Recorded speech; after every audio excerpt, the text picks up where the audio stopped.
Hello, let me share my screen before I get started.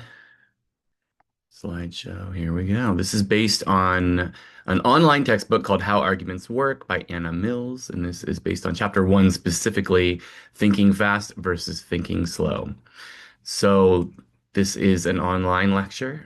In class, usually I will show students headlines first, and I'll have them write down their first thoughts when they see the headline, and their first feelings on a piece of paper. So you can do that from home if you want to really get into this. So I start with The Last Jedi is the best Star Wars film. Phones are making us dumber. Cancel culture has gone too far. Marvel movies are not real cinema. Disney has lost its magic. AI will make human creativity obsolete. These are imaginary headlines. Some maybe not so much, not so imaginary, but um, and I want you to focus on what you feel first and what your first thought is for each of these. And they're fun to talk about, I think, in classes. And I like how usually people focus on the Star Wars one or the Disney one. It's entertaining conversations. This is the next one. I show students and I say, hey, what do you feel first? And what are your first thoughts? Then I show, it's gonna go quick because, I can't hear responses or see what you're writing. Then I show this one, try to keep it somewhat even. Um, and then I show this one. This is the example from the textbooks and the one that we'll refer back to several times. Dreamers make America great. Um, will eventually give context, but what are your first thoughts? In the book, she talks about different biases, which we'll get to. How you feel when you see this. You might be like, yes, I agree.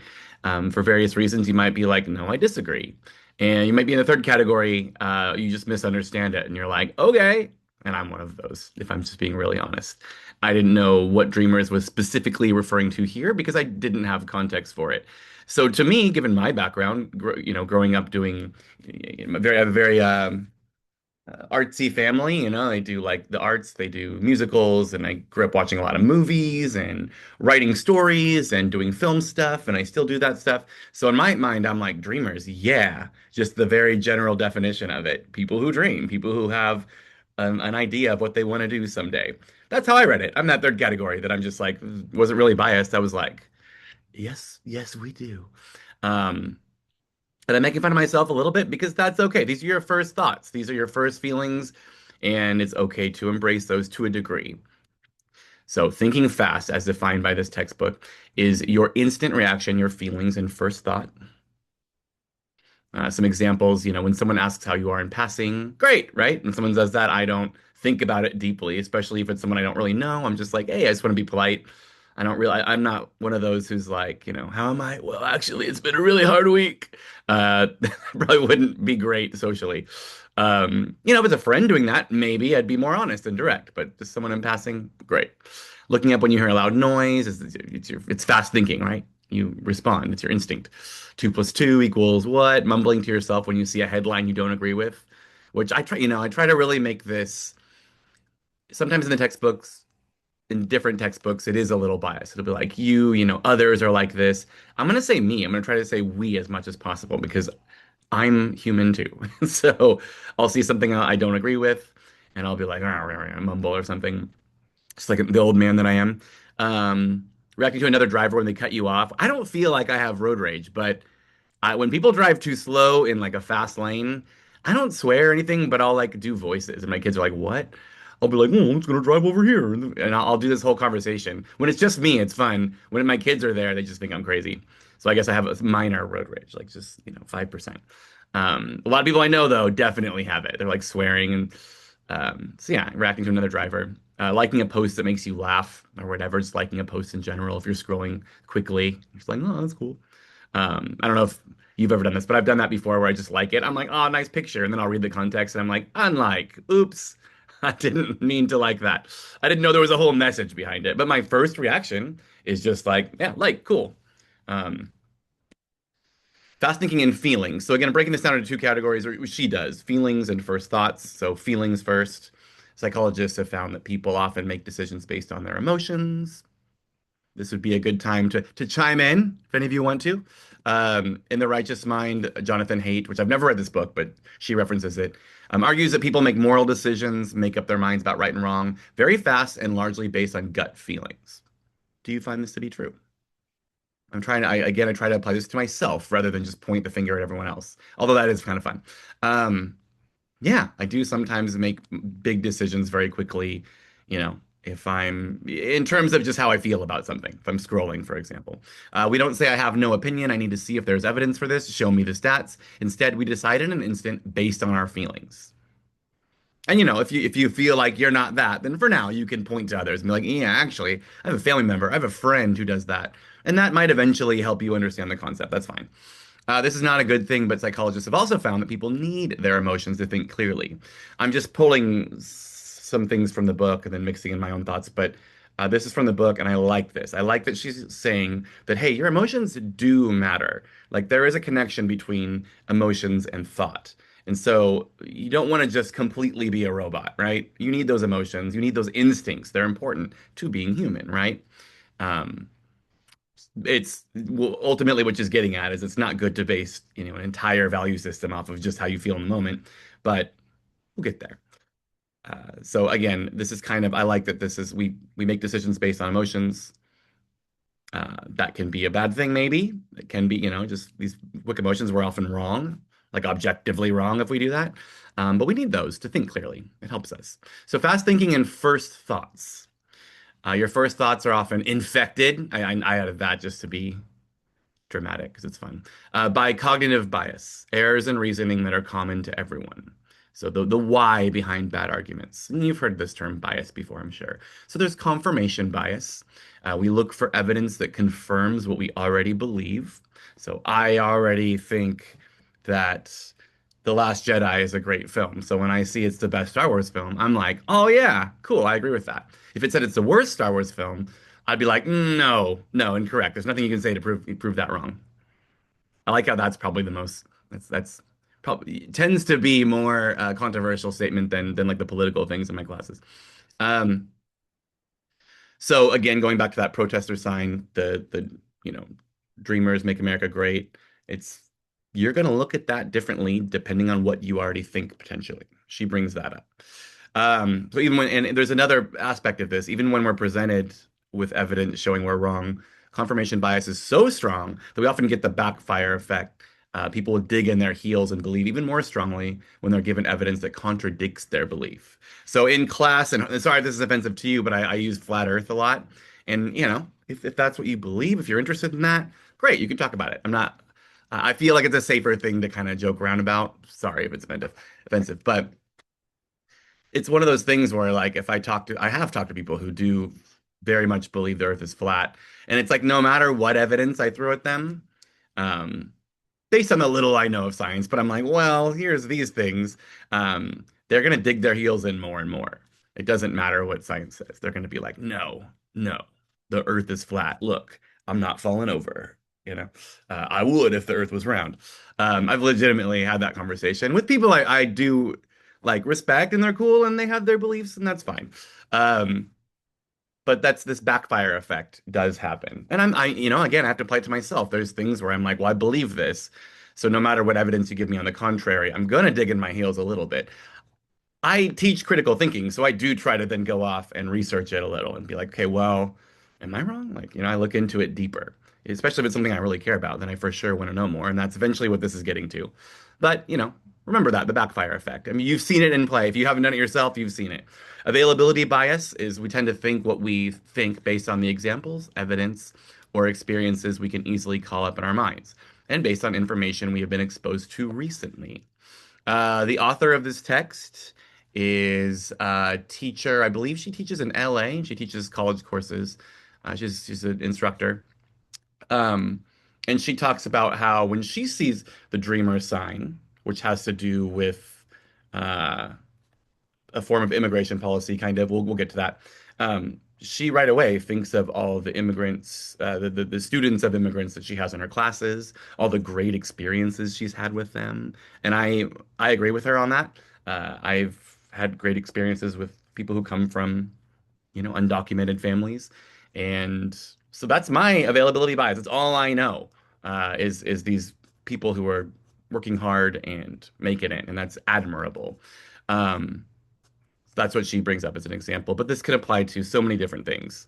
It's, what are you around? What is the culture you're in? What are the groups you hang out with? Who's around you? So, yeah, who are you around? What do you listen to? What cultures are you a part of? That's going to affect your availability bias. Um, so there you go. Anchoring bias is over relying on the first piece of evidence received. She doesn't bring this up in the book, but I wanted to add this because I think this is important too.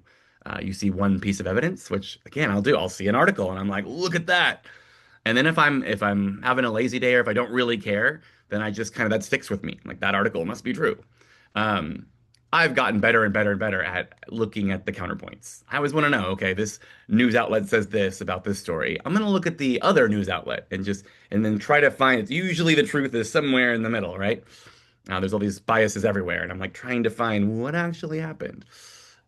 So these are good to be aware of. This is for me, I think, well, let's hold up a mirror and what are my biases? What are my surroundings? What do I dig my heels in at? But if you want to start by pointing the fingers, you can start by being like, well, this guy, my friend does this. My ex-friend used to say this. And so you can learn from that. It's okay for now. Not the healthiest thing in the long run, but and then fast thinking in the post-truth era. She talks about how info moves fast and isn't necessarily accurate. I mean, we all know this, right?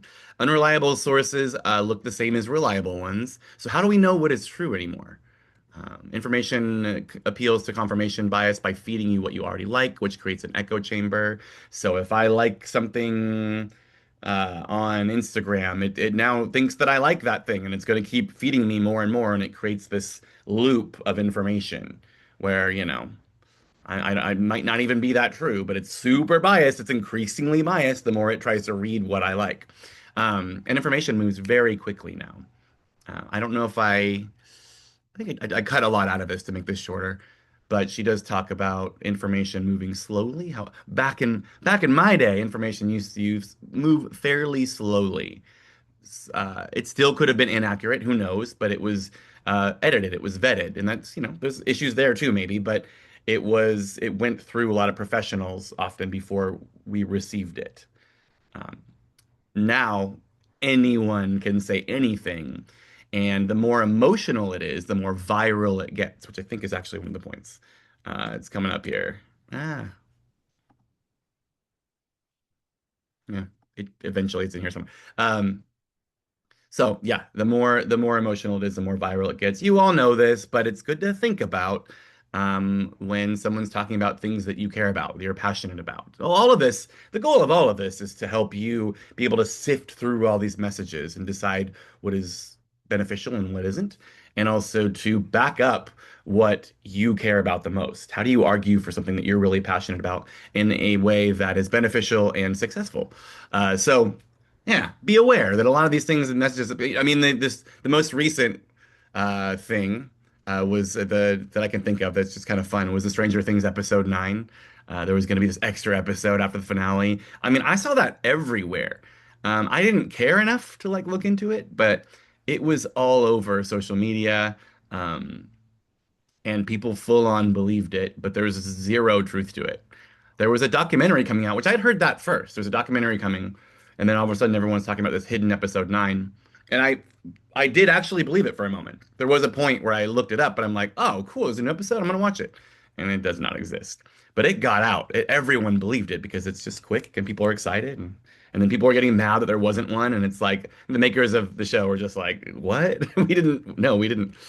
Posts and news go viral if they specifically appeal to emotion. Oh, that is what I was looking for. Yeah. In the post-truth era, facts don't matter, and people make up their minds based on emotion, biases, and political loyalty. It's from the book. Calm down. Don't get mad at me. But this is something I do believe. I agree with. Um, and it's a little scary. While emotions do matter, so do facts and things that actually happen. Um, and so, yeah, I like that point. I mean, it's not a happy point, but it's a good one to think about when you're researching or when you are digging your heels in and saying, I'm right about everything. I 100% understand this complicated situation, and you should all agree with me. Does that sound familiar? Your friends, not you, right? Not you, of course. But I mean, we all do this to some degree, whether it be about less serious things like thoughts about movies, which I I'll like get loud over it. I'm not actually mad, but I like to debate about movies and stuff or books, or more serious, much more serious things like politics. All right. So in short, fast thinking is automatic, it's emotional, and it's biased. But emotions and biases are not flaws in and of themselves. They're necessary traits of being human, but they are limited and incomplete. So again, I'm not saying emotions are bad. Don't feel. Be a robot. I've tried it. It's not good. Um, no, feel. It's good. It's part of being human. Work through those feelings, but also understand that they're limited, especially in argument, especially with like an argumentative research paper, right? So I'll have people get into groups, find attention grabbing headlines, images, and then share their reactions. But um, I'll show this in class, and this is intentionally clickbait. So it's always awkward in an online class, but yeah, I do not, I do believe women should vote. Just to be very clear, um, in this case, she doesn't think women should vote. It's a messy clickbait debate. And I like to show this to the class because, of course, everyone has a reaction. Everyone feels something. They have first thoughts, and they're usually negative. And so I like to then look at the claim. What is she claiming? She's claiming the way this is framed, it's messy, but the way this is framed is that she's saying women shouldn't vote. And then if we break down her reasons why, there's a bunch of reasons why. And if I said, watch this video, write a 5-page paper, go. A lot of times students, if I didn't explain anything, would write one paragraph in anger, and then ChatGPT would write the rest, if I'm being brutally honest. Because they don't really have much else to say. Oh, she's wrong. I disagree. She's dumb. Whatever. Or they'll watch the first few seconds. I'm like, I can't do anymore. I can't take this. But no, if your teacher says write a 5-page paper on something you hate or something you're annoyed by, then really break down what's being said. Listen. No more talking, no more overthinking. Just listen. What is she saying? So slow down the emotions, slow down, slow thinking now. We're moving into that. And what is she's claiming this? She says, because of this historical thing, because of this historical thing, because of this virtue, because of this and this and this. There's actually like 10 different reasons she gives. And it's really interesting because you could go support, piece by piece, support by support. In this case, I call them supports that hold up the claim and really like dissect them. And you might even agree with some of the sports and be like, hey, I agree with this, but I don't agree with this leading to this claim. And there's a lot more to talk about. So this is a benefit for you to slow down, listen to an argument first, let yourself feel all the things. That's totally fine. Have your reactions, but then also maybe really start to listen. Like, what is she saying? What does she actually mean by this? And I also do that it's just fun to kind of see people's reactions. So thinking slow. So some qualities of thinking slow would be define, look up key terms and define the parameters of the argument, ask questions. What's the context? Look for the context. And then research, gather evidence, ask more questions, and expect the unexpected. Get confused. I love this phrase from this textbook.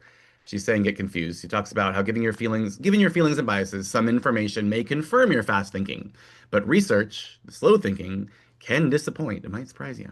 Slow thinking is partly this. Realize that it's complicated, get confused, spend some time thinking about the information and what it means. Now, if you are passionate about something, if you really stand up for something and you believe in it, um, this you kind of want to get confused. You want the expect the unexpected. You want to see the counter arguments. You want to hear them. You want to step into the shoes of the counter arguers. I don't think that's a real word, but there you go. Because it'll make your points even stronger. It'll confuse you. It'll show you nuance. I'm always kind of shocked when I hear people who are extremely certain about very complex issues that nobody's figured out yet. Um, and that happens often. Think about it. Look around. Look at those headlines going around right now in politics. A lot of things are just people being like, I'm certain of this. Why? Because it's not a complicated issue. It's black or white. It's like, no, some issues are black and white. Most issues are very nuanced and complicated. Very. I'd love to get into that more one-on-one but I'm not going to do that for this general audience here. But I do think you probably find that to be true, I'm assuming. So in the book, it uses this as an example. I cut a lot out, and I'll kind of just go through these quickly, but you have to define, find context. So what do dreamers mean in this case? I just thought it meant in general, someone who has a dream. Any dream doesn't have to be anything specific. I was wrong. If you look into it, this is about the DREAM Act, which was proposed in 2001, but has never been passed by Congress. Um, and it would grant dreamers who are undocumented immigrants who came to the U.S. as children. So I'm reading backwards now. I should have just read it in order. I'm sorry. I'm not going to reshoot this whole thing, but I messed up. You read it. There you go. You get it now, right? Um, yeah, you define what it is, what it means. I failed there, sorry. Then ask some questions. Is this argument that dreamers contribute to the economy, that they bring cultural contributions, they benefit to the US, that the way America treats them should show greatness of heart? What is it really saying? What's the context here? And then the answer is, kind of what is the context? The protesters were in the streets because Trump was going to rescind DACA, a move by Obama that gave temporary legal residency to some dreamers. Not a path of citizenship, but temporary legal residency. The sign is actually saying, so the actual context, what it really means is Trump, you are wrong to rescind DACA. That's what it's saying. Well, we need to know that if we're going to write about this or understand what the argument is, right? I would have been like, yes, they do. Artists and people who have a dream, and anybody can have a dream, and that unites us all. It doesn't, I couldn't write a long paper on that. It'd be a paragraph and I'd be wrong. So there you go. Now you have some context. You need to know, you need to understand the parameters of the argument. Um, a lot of people write about very big issues. Again, I'm going to kind of limit it on this. Big issues that they don't define the parameters of. They'll just throw out something that's like very controversial and be like, it's black or white. There's no in between. It's like, no, there's a lot of things you should define first, a lot of parameters you should give. All right, next step research. You can gather evidence about people who were brought to the US as undocumented immigrants when they're children. Those are dreamers. You could also research DACA itself. You could gather facts, examine ethical questions. And then she talks about a situation in which, well, what if you are fighting for the dreamers here? You are saying, I 100% agree. Um, they contribute so much to America, but you find some research that shows that they're not likely, based on statistics, not like, or they're far less likely to complete college when they're here. And that's part of the system and part of why it exists and stuff. Um, so what does that show?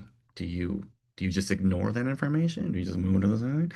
No, you look further, you ask bigger questions. Well, why is that? Is it because, some systemic flaw? Is it, are there other statistics I can look into? How do they do in comparison to non-immigrants whose parents have the same level of education? Because you can go bigger and bigger and bigger. Um, and it can go all kinds of different directions, not just the one you're all thinking, but it can go in different, you can look up different things and compare to other stats. And if you really care about this issue, rather than just be angry all the time, look into, ask these questions, find the research, find the stats, become an expert, an actual expert, not just I feel this. Um, yeah, embrace confusion. Slow thinking is partly this. I already read this, but yeah, get confused, understand the complexity of immigration law, which is like not, you know, um, I don't think it's an easy thing. And I think a lot of people speak as if we should just open up the borders, no questions asked. And a lot of people speak as if we should close the borders, no questions asked. And I would argue that those are both not correct. I don't have a law degree. I do not know about immigration law, but there's a lot of things you can find within that that would give more nuance and maybe lead to some good answers. All right. So activity, which yeah, I like to have students find a trigger, something triggering headline or image. And that it's I get whiplash because sometimes I did this yesterday in class and there was a class that talked about a scandal that had to do with a video game contest. There was one group found an article about how raw meat is good for you. Like, oh, I mean, maybe sushi. That's it. Not raw chicken. Um, Other groups were talking about ICE and found articles about ICE and immigration, um, and all of that. And people got more political with that. And they all had more to say. It was triggering headlines, differing in seriousness. I'm just making up all these. Um, Fast thinking. What do you feel? What do you think? When I said those things, how did you feel? What did you think? And then slow thinking. Define the situation. What's actually happening here? Look at the actual truth of the situation. What's the context? Um, Context check, ask questions, look into things. That's what this is encouraging you to do. So, in short, fast thinking is human, slow thinking is trained. College exists to build that muscle. I exist to help you build that muscle and to help me build that muscle, to remind me that, hey, I'm I'm guilty of this too. I need to slow down sometimes.